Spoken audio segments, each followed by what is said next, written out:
Hola, buenos días, buenas tardes o buenas noches. Bienvenidos a nuestro programa número 68 de Tecnología y Sociedad. Hoy vamos a ver el tema de a quién culpamos de las decisiones de los algoritmos. Básicamente el tema de la responsabilidad algorítmica, que es un gran tema cuando hablamos de ética, de la tecnología y ese tipo de cosas. Pero vamos a tratar de asencillarlo, de hacerlo simple, y para eso antes vamos a explicar qué son los algoritmos y un montón de cuestiones, y vamos a tratar de ir desarrollando con casos concretos, con elementos que pueden llegar a haberte pasado a vos y a mí y a todos un poco, porque todos somos víctimas, aunque no nos demos cuenta. Por ahí pensamos que los algoritmos están lejos de nuestra realidad, pero créeme que influyen en tus cosas, en tus decisiones, deciden por vos muchas veces, así que vamos a eso. Pero antes vamos a agradecer a Claudia Croseri, Máximo de Sauturriestra, Emilce Quiroga y la licenciada Viviana Nasif, que es psicopedagoga y atiende a niños, jóvenes y adultos. Su número de WhatsApp es 261-252-1555. Ellos hacen posible que nosotros lleguemos a vos en este mes de agosto. Hay poquitos, antes había más, en julio hubo más, así que los invitamos a ayudarnos a seguir colaborando para que hagamos posible este programa. Algunos conceptos previos. Big Data. ¿Qué es Big Data? Es una enorme cantidad de datos. Básicamente de eso se trata. Grandes datos significa, si lo traducimos literalmente, se refiere a esa enorme masa de datos, muchas veces indiscriminada, que poseen las empresas, que han ido adquiriendo por alguna razón y están allí. Pero para que sean verdaderamente útiles hay que extraer esos datos, los datos útiles de ahí, de esa gran masa. Bueno, tenemos un visitante aquí. Hola, ¿cómo estás? ¿Todo bien? Bueno, listo, vaya. Entonces, para que esos datos sean útiles hay que extraer los datos, saber lo que sirve de esa gran cantidad de datos. Esto se hace mediante la minería de datos, ese data mining del que estamos hablando en segundo término, pero para eso se utilizan algoritmos. Los algoritmos son como una receta. La típica receta de cocina que te dice estos son los ingredientes, esto es lo que tenés que hacer con los ingredientes. Bueno, básicamente es eso. Lo que pasa es que a nivel informático, a nivel de programación informática, se trata de esto, ¿no? Árboles de decisiones, recursividad, un montón de elementos que se tienen dentro de un programa. A eso llamamos algoritmo. Los algoritmos recientes pueden involucrar el desarrollo de la inteligencia artificial. ¿Qué es la inteligencia artificial? Es un intento de imitación de la inteligencia humana. Un intento de imitación de aprender cómo la inteligencia humana aprende y de aplicar esos conocimientos o ese aprendizaje. Todo esto son, por supuesto, analogías. Las máquinas no aprenden, las máquinas no tienen inteligencia, las máquinas no toman decisiones, son analogías. Entonces, muchas veces hay que aclararlo esto, porque muchas veces las personas llegan a pensar con una especie de pensamiento mágico que la máquina está pensando. De hecho, lo decimos coloquialmente. Cuando una máquina se demora en darme un resultado, digo, está pensando, pero no piensan. Y bueno, entonces está el Machine Learning, que es una de las técnicas para entrenar las inteligencias artificiales, y vamos a dejarlo por ahí, no vamos a profundizar mucho, pero hay un concepto más, que es el Deep Learning, que es el aprendizaje profundo, que es digamos, la evolución natural del Machine Learning, nada más que se aplican distintas capas de redes neuronales y tratando de imitar el funcionamiento del cerebro humano. Insisto, tratando nada más. No lo imitan, imitan, sí, pero es una mala imitación. Entonces, ¿a qué nos referimos cuando hablamos de responsabilidad algorítmica? Los algoritmos tienden a tomar decisiones, a realizar esta recolección de datos, y esto genera consecuencias en las personas. ¿De quién es la responsabilidad de estas consecuencias? Y cuando le vamos sumando elementos tecnológicos y, por ejemplo, uno de estos elementos tecnológicos no funciona como debería funcionar, o toma, por ejemplo, en los autos autónomos, toma una decisión, insisto en esto, que puede causar la muerte de algunas personas o daños para algunas personas. ¿De quién es la responsabilidad? Del que hizo el programa, del que cargó los datos, del dueño de la empresa, del que conducía, que no tuvo las precauciones necesarias y dejó completamente al arbitrio de la inteligencia artificial el manejo. Bueno, de esto vamos a hablar.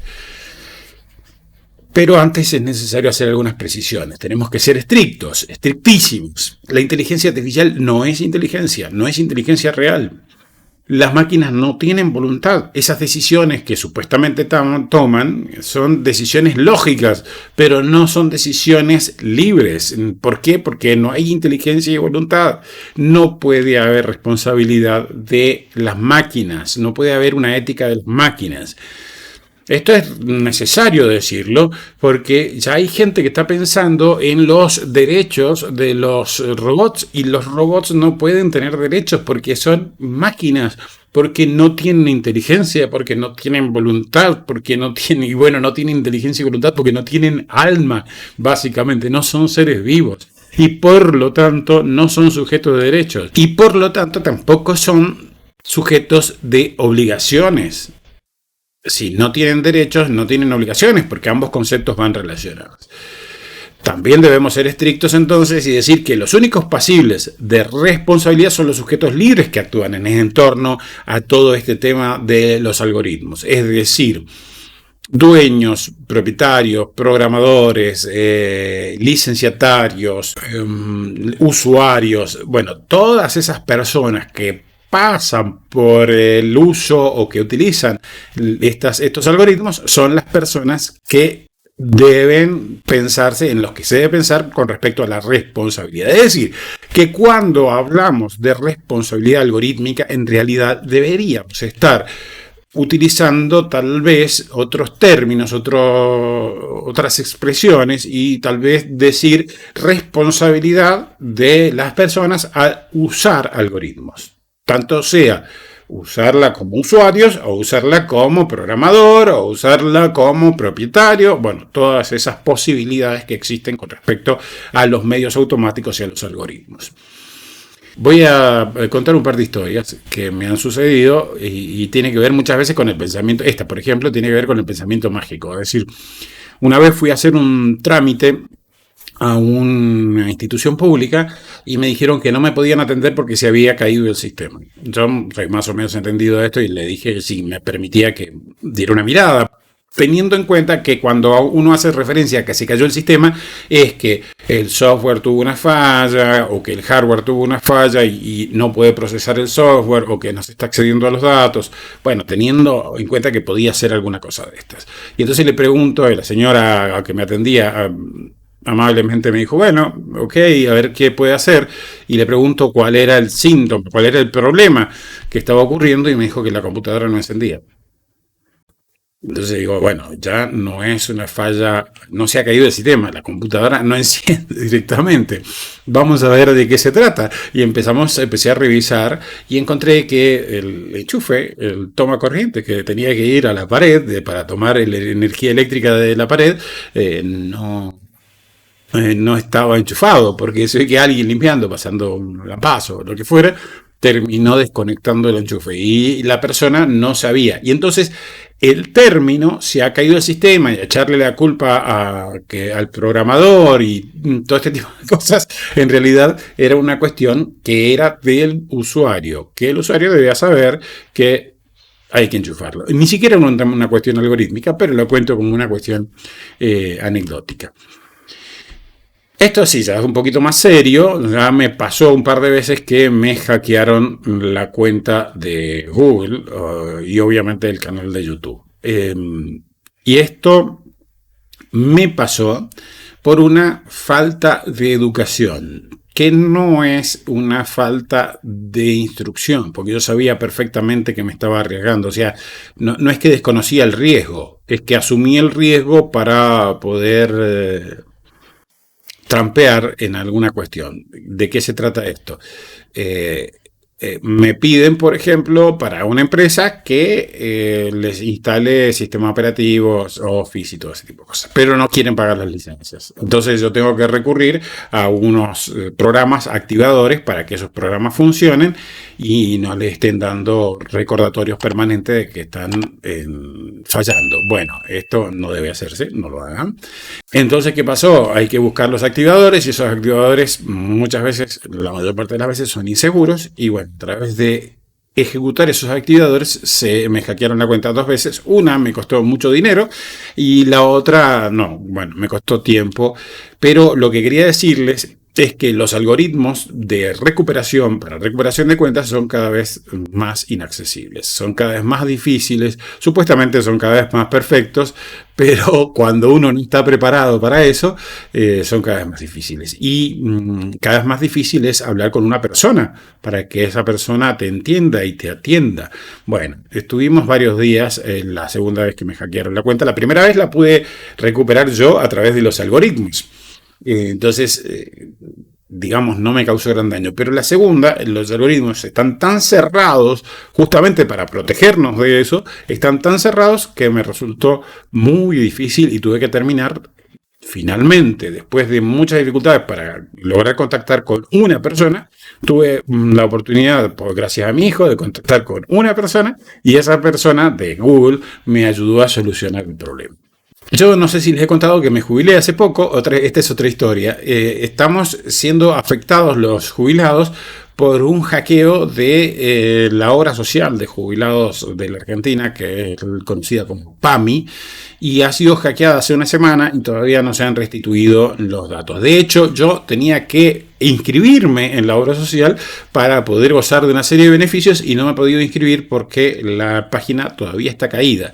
Fue hackeada de la misma manera que me hackearon a mí, es decir, por una tontería de alguien que, con falta de educación, con falta de instrucción tal vez, en cuestiones informáticas y en cuestiones de seguridad informática, metió la pata y eso hizo que todo un país, todos los jubilados del país, sufrieran las consecuencias de esta caída.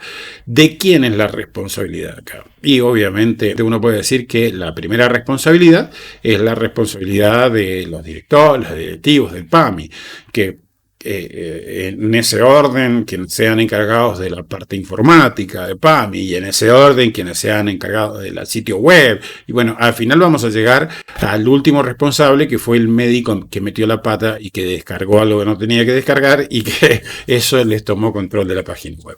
Bueno, ahí hay un montón de responsabilidades. Lo que sí es cierto es que los derechos de las personas se ven afectados. No es aquí el responsable del programa, ni siquiera, no hablamos del programa de la web, sino que hablamos también del programita maligno que se ejecutó y que tomó control de la página. No son los responsables del programa, los responsables somos los seres humanos. Esto sucede porque hay procesos desconocidos y entonces resulta difícil determinar de dónde viene la responsabilidad. Básicamente en informática se utiliza el término black box o caja negra para determinar esa serie de procesos que son desconocidos y que son cada vez más difíciles de acceder. Porque antes, para mí, ¿qué es una black box? Por ejemplo, una calculadora, una simple calculadora. Yo hago cálculos y yo sé que pongo 2 más 2 igual y me sale 4, pero no sé cómo lo hace internamente. Entonces eso para mí es una black box. Pero para el ingeniero o el diseñador que diseñó esa calculadora, sabe perfectamente lo que pasa allá adentro, ¿sí?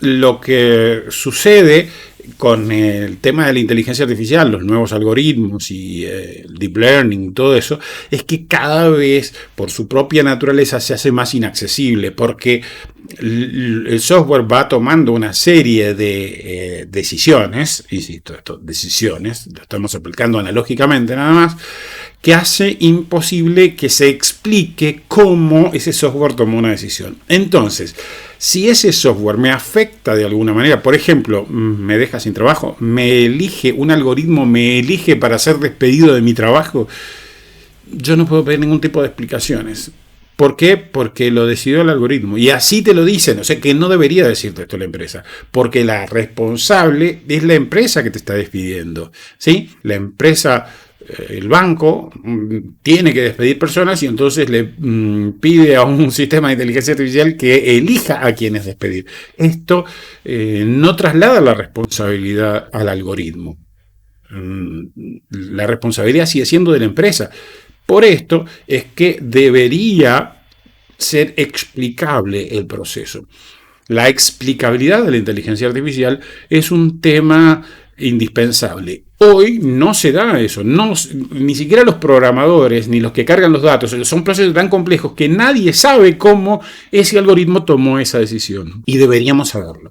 Entonces yo creo que debería haber un cambio de esquema, un cambio en la programación, en el entrenamiento de la inteligencia artificial, de manera que la misma inteligencia artificial en todo caso nos dé una explicación de por qué tomó esas decisiones, porque en ese último caso si ese por qué no es adecuado, una persona podrá corregirlo, cosa que no suele suceder. O sea, te dicen no y no. Por ejemplo, voy a tomar un crédito y me dicen no, porque, por ejemplo, el sistema de inteligencia artificial jugó que mi domicilio es una zona insegura, que viven muchas personas que no pagan los créditos allí. Entonces lo calificó como posible incobrable y entonces determinó que yo no debía recibir ese crédito.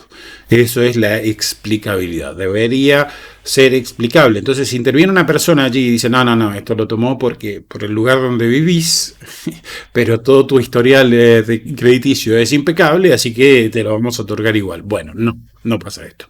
Y otro tema es el tema de la trazabilidad. Para la explicabilidad tiene que darse la trazabilidad, es decir, que se pueda seguir la serie de pasos que siguió el algoritmo para llegar a una determinación. O sea, para que sea explicable tiene que haber trazabilidad.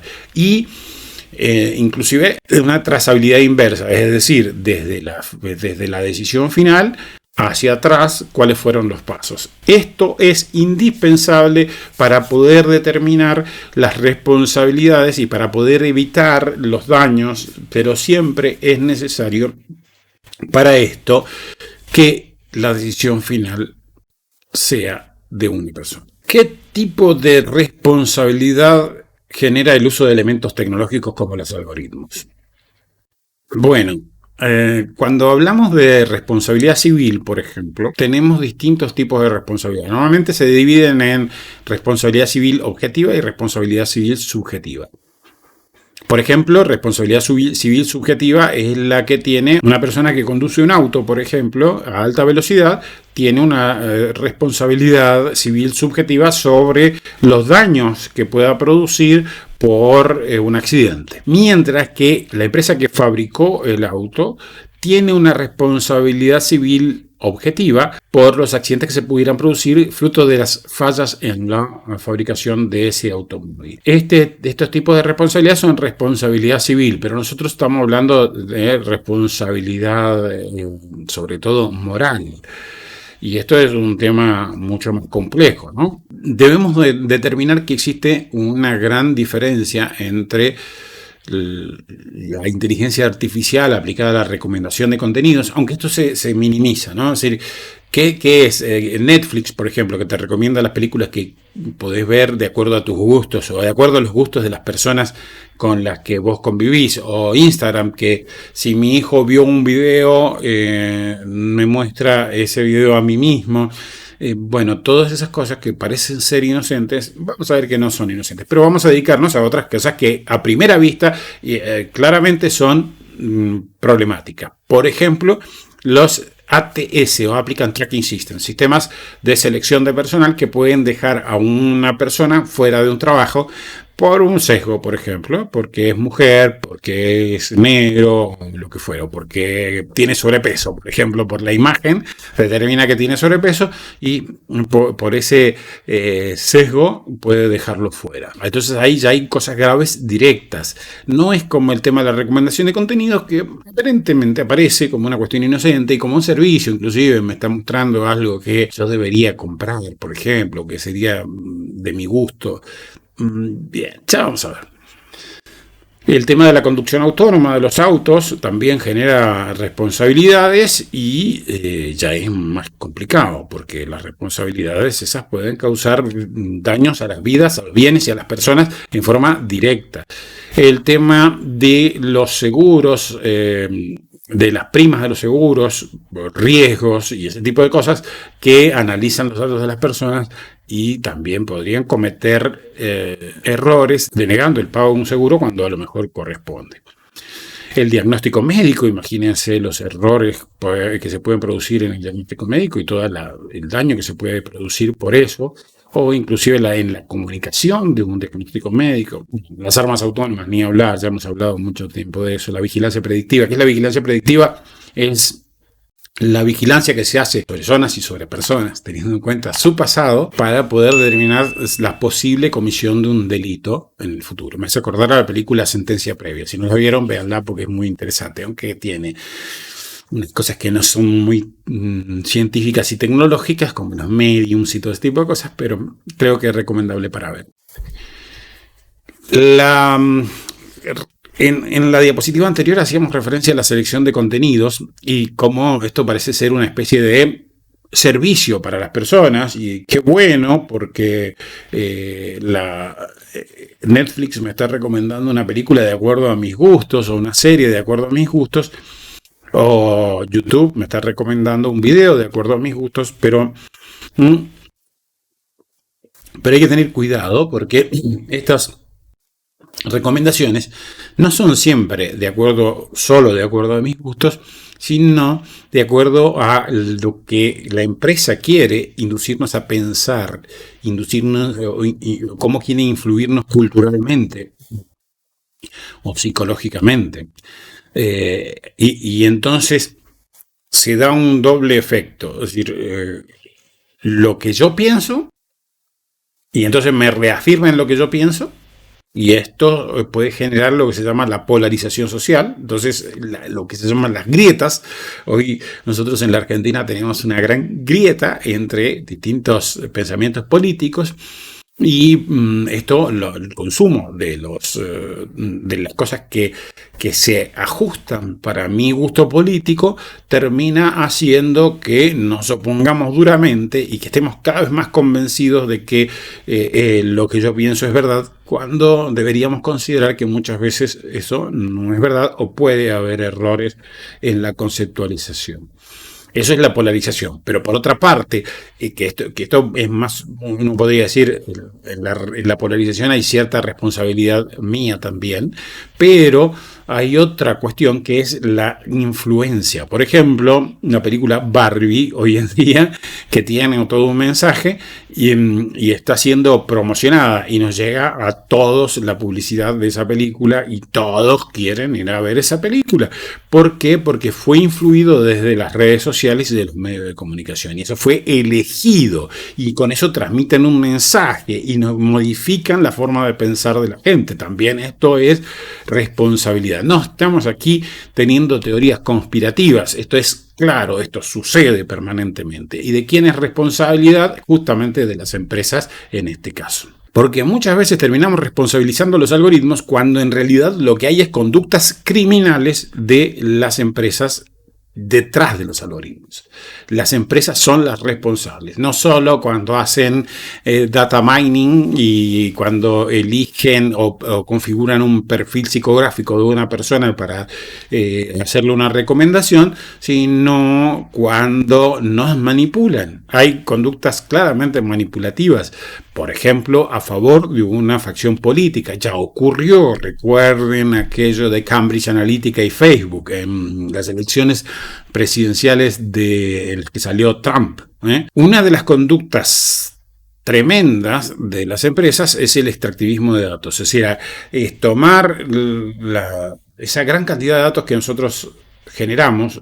Y acá también hay un tema de educación nuestra. No deberíamos nosotros entregar tan fácilmente datos a las empresas tecnológicas, a las redes sociales. Bueno, esto facilita cuando yo entrego mis datos, entrego cómo, es decir, no es que los vuelco directamente, sino a través de mis conductas, de la información que subo, de las relaciones que se establecen con mis contactos en la red social. Bueno, hay un montón de formas, hasta dándoles mi imagen. Yo en este momento estoy generando datos que tienen que ver con mi imagen, que podrían servir, por ejemplo, para hackearme la cuenta, mi imagen física, bueno, un montón de cuestiones que yo no debería dar tan fácilmente, ¿no? Pero bueno, todos lo damos a través de las redes sociales, todos los que hacemos uso de las redes sociales facilitamos este extractivismo, esta actividad de extracción permanente y masiva de datos que les sirve muchas veces para configurar lo que llamamos perfiles de las personas, de los usuarios. Miren, acá hay un caso, hace muy poquito, la semana pasada, en la provincia de Mendoza, donde vivo yo, apareció una empresa llamada WorldCoin, que lo que hace es darte dinero en criptomonedas a cambio de tus datos biométricos. Es decir, de que te dejes escanear el rostro, de que te dejes escanear el iris. Para esa empresa el dinero es poco. Pero para un mendocino, para un argentino común y corriente, el dinero es bastante, el dinero que se entrega es bastante. Nosotros por la equivalencia peso-dólar ahora, que te den $25 es un montón de dinero, ¿sí? Solo por dejarte escanear los ojos. Bueno, ahora la justicia está investigando. Está investigando cuando ya pasó la caravana de WorldCoin por acá. Si ya pasó, ya tomó los datos, ya se fue. Bueno, cuidado. La justicia, como siempre, llega tarde, porque, bueno, siempre. O sea, ¿qué pasa? La justicia procede en base a los hechos que ocurren. Primero tiene que ocurrir los hechos para que la justicia pueda actuar. Bueno, en este momento parece que están preocupados, pero ya pasó, ya está, ya los datos fueron tomados. ¿Qué hacen las empresas, sobre todo las empresas de las redes sociales y de ese tipo de cosas, con este tipo, con las empresas que se dedican a la venta de productos? Configuran un perfil psicográfico. ¿Qué es un perfil psicográfico? Es una serie de relaciones, preferencias, conductas, disparadores emocionales. ¿Qué es lo que nos hace tomar una decisión? Ellos lo pueden saber y entonces influir de manera persistente con esos disparadores emocionales. Por ejemplo, decirnos que tal amigo compró tal producto o vio tal video. Entonces esto dispara la voluntad de comprar o ver ese video, ¿sí? Ese es el objetivo del perfil psicográfico. Y obviamente la manipulación, que puede ser manipulación política, manipulación cultural, de ideas y un montón de cosas que nos hacen pensar. Esto siempre existió. Antes se hacía colectivamente a través de otros medios de comunicación, como los diarios, la televisión, pero ahora se hace de forma personalizada, con un perfil psicográfico no ya de una población determinada, sino de un individuo. Entonces se segmenta de tal manera la publicidad, la manipulación, que es algo diseñado específicamente para nosotros, por un sistema de inteligencia artificial, por un sistema de algoritmos. ¿Quiénes son los responsables? Los responsables son las empresas y las personas que dentro de esas empresas toman las decisiones. Con la Internet ocurre una cosa muy particular, es que las empresas se han vuelto dueñas de lo que en realidad termina siendo espacios públicos. Hoy el Internet, las redes sociales son como fueron las plazas públicas en algún momento. Es decir, en aquel momento en que la gente enseñaba en las plazas o se juntaba a discutir en las plazas, no estoy hablando solo del siglo pasado, estoy hablando de antes de Cristo. Ese era el foro y era un lugar público, era el lugar donde se difundían este tipo de cosas, pero no estaba bajo el control de una empresa. Hoy las redes sociales, que es donde se dan estas discusiones, están bajo el control de una empresa, bajo la influencia, y por eso es que pueden manipularnos. si esto fuese verdaderamente público. Y no digo siquiera a cargo del Estado, porque entonces el Estado pasaría a estar en el lugar de la empresa, sino que fuera verdaderamente libre. ¿Es una utopía? Sí, puede ser, es una utopía, pero no dejo de tener esa aspiración de que en algún momento los espacios cibernéticos de intercambio sean espacios públicos sin la influencia, aunque tiene que haber alguna influencia, es utópico claramente, porque tiene que haber alguna influencia, porque tiene que haber alguna regulación. Si no, sería un espacio completamente desregulado y sujeto a un montón de abusos por parte de los individuos, porque los individuos que actuamos en eso no solo somos víctimas, sino que somos muchas veces victimarios en esas situaciones. Cuando se habla de sesgos informáticos o de sesgos algorítmicos, justamente se pone el acento en el algoritmo y en la inteligencia artificial. Y esto no siempre es así.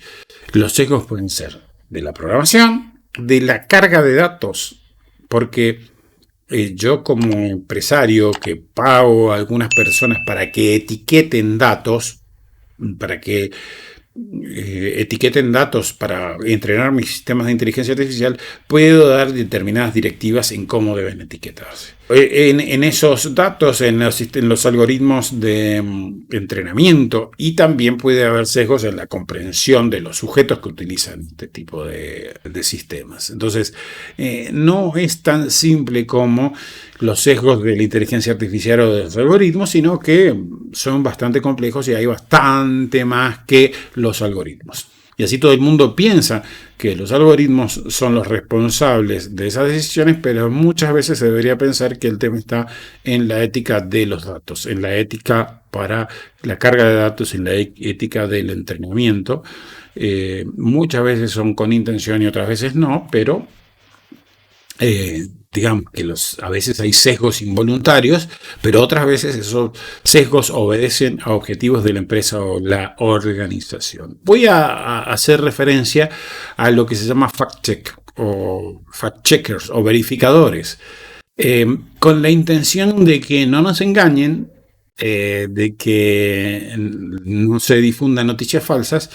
Resulta que hay organizaciones de beneficencia que se dedican a chequear la información para que esa información no sea falsa, para que esa información falsa no se difunda. Entonces, en las redes sociales hay este tipo de superusuarios que pertenecen a, por ejemplo, chequeado.com en la Argentina, donde detectan una noticia falsa o que parece falsa y entonces ponen un indicador allí de una advertencia: cuidado que esto puede ser una noticia falsa. Muchas veces esos fact-checkers son de empresas, de individuos con intereses particulares, de organizaciones políticas.